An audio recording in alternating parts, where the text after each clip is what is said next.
Hello दोस्तों, नमस्कार। आपका स्वागत करती हूँ डीएनपी इंडिया में। इस वक्त की 10 बड़ी खबरों से हम आपको रूबरू कराएंगे। तो आइए शुरुआत करते हैं खबरों का सिलसिला।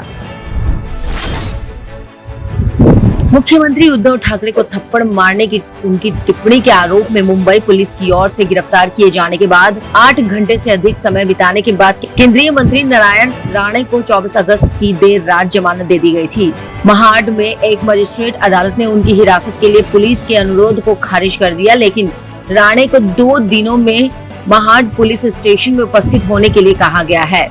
अब सवाल उठता है कि क्या राणे की दिक्कतें अब खत्म हो गई है? ऐसा कहना मुश्किल है, क्योंकि उन्हें थानों के चक्कर काटने पड़ेंगे। अदालत की शर्तों पर उन्हें रिहा किया गया है।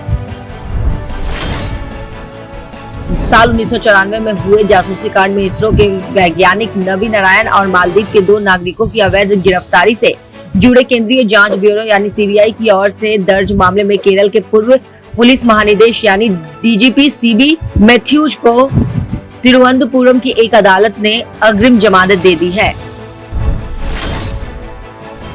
सुप्रीम कोर्ट ने आरक्षण का लाभ देने में सिर्फ आर्थिक आधार को मानक मानने को एक बार फिर नकार दिया है। मंगलवार को हरियाणा सरकार को सुप्रीम कोर्ट से बड़ा झटका लगा है। अदालत ने सरकारी नौकरी और शिक्षण संस्थानों में प्रवेश में ओबीसी की 6 लाख रुपए सालाना आय वाली, नॉन क्रीमी लेयर में 3 लाख रुपए सालाना आय वाले ज्यादा गरीब वर्ग को आरक्षण का लाभ देने में प्राथमिकता देने वाली हरियाणा सरकार की अधिसूचना रद्द कर दी है।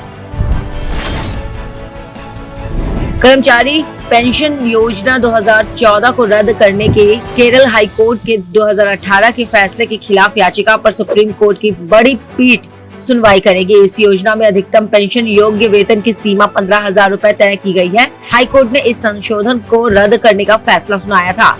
अदालत का कहना था कि पेंशन की गणना के लिए वेतन की अधिकतम सीमा तय करना तार्किक नहीं है। तय फैसले के खिलाफ कर्मचारी भविष्य निधि संगठन ने याचिका दायर की है। भारत में एक बार फिर से कोरोना के नए मामलों में बढ़ोतरी दर्ज की गई है। पिछले दिन जहां पूरे देश में 25,000 मामले सामने आए थे, वहीं बुधवार की रिपोर्ट हुए मामलों की संख्या 37,000 के पार पहुंच गई है। स्वास्थ्य मंत्रालय के मुताबिक देश में पिछले 24 घंटे में कोरोना वायरस के 37,593 नए मामले सामने आए हैं और 34,159 लोग कोरोना से ठीक हुए हैं। वहीं रिकवरी रेट बढ़कर 97.67% हो गया है।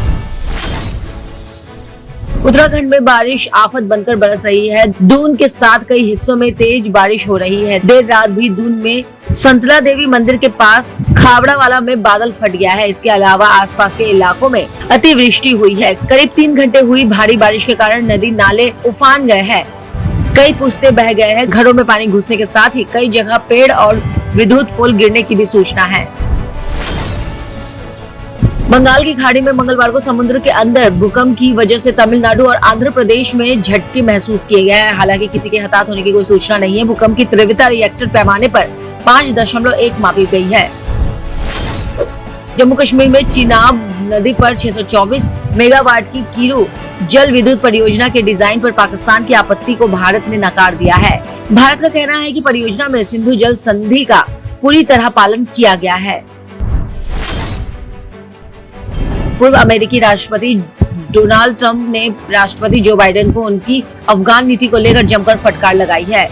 उन्होंने ये चिंता व्यक्त करते हुए कहा है कि निकासी प्रक्रिया के तहत कहीं आम लोगों की जगह हजारों आतंकियों को अमेरिका लेकर नहीं आ गए। ट्रंप ने नाराजगी जताते हुए कहा कि बाइडेन ने अफगानिस्तान को आतंकवादियों के हवाले कर दिया और सेना को हटाकर हमारे अमेरिकी नागरिकों को मरने के लिए छोड़ दिया। अफगानिस्तान पर तालिबान के कब्जे के बाद एयरलिफ्ट किए जा रहे भारतीय और अफगान नागरिकों ने भारत की समस्या बढ़ा दी है। दरअसल जिन 78 नागरिकों को भारत लाया गया था, उनमें से 16 लोगों में कोरोना की पुष्टि हुई है। खबरों की और जानकारी के लिए देखते रहिए डीएनपी इंडिया। तब तक के लिए नमस्कार।